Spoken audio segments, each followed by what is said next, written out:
Сәлеметсіздер ме?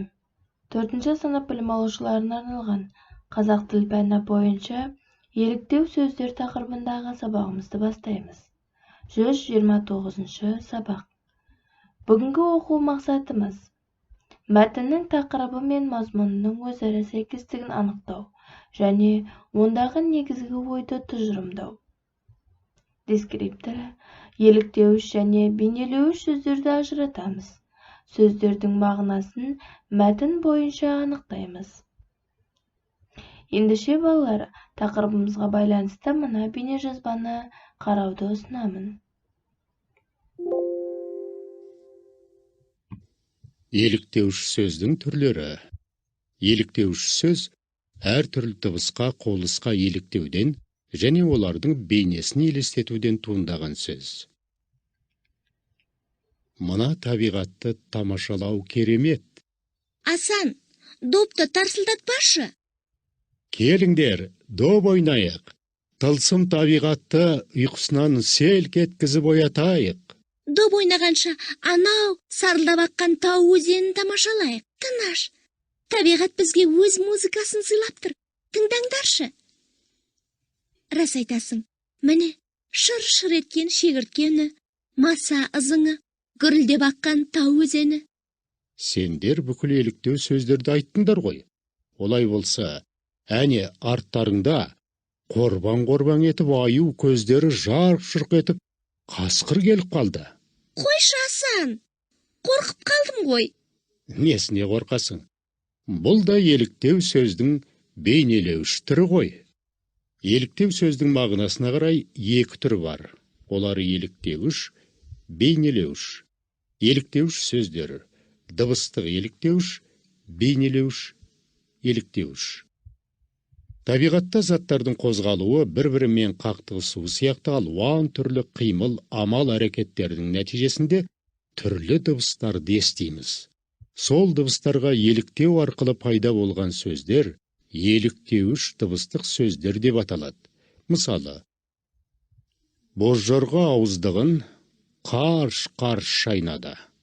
Қарш-қарш сөзі дыбысқа негізделген. Табиғаттағы заттардың қозғалысын күйін көру арқылы сипаттайтын, бейнелейтін сөздер бейнелеуіш сөздер деп аталады. Мысалы, алыстан жылт-жылт еткен от көрінді. Жылт-жылт бейнелеуіш сөз. Оттың алыстан көрінуін бейнелеп тұр.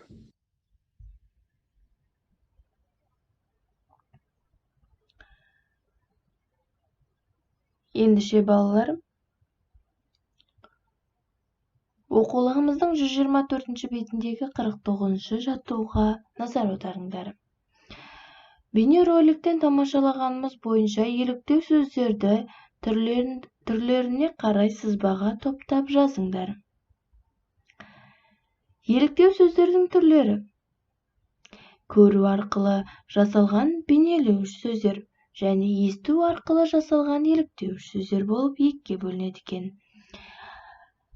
Ендеше бейнелеуіш сөздер: бүрсең-бүрсең, бүлк-бүлк,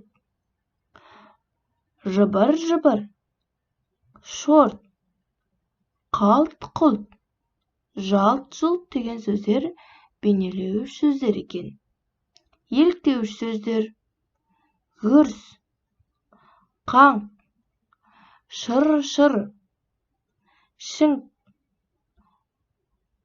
күтір-күтір, тарс, шаң-шұң, қытыр-қытыр.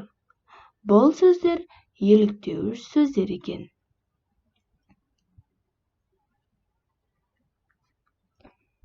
Ендеше осы жаттығуды дәптерлерімізге жазып отырамыз. Ендеше түсінгеніміз бойынша үй тапсырмасы. Оқулығымыздың 124-ші бетіндегі 54-ші жаттығу. Мәтінді түсініп оқы. Және де мәтіндегі құйын, айран асыр, ағыл-тегіл сөздердің мағынасын анықта. қарамен жазылған сөйлемдерді еліктеу сөздері бар сөйлемдерге айналдырып жаз. Ол үшін алай-түлей, тырс-тырс, жарқ-жұрқ деген күрделі еліктеу сөздерді қолдан. Осы үй тапсырмасы бойынша кері байланыс жасаймыз. Осымен бүгінгі сабағымыз аяқталды. Сау болыңыздар.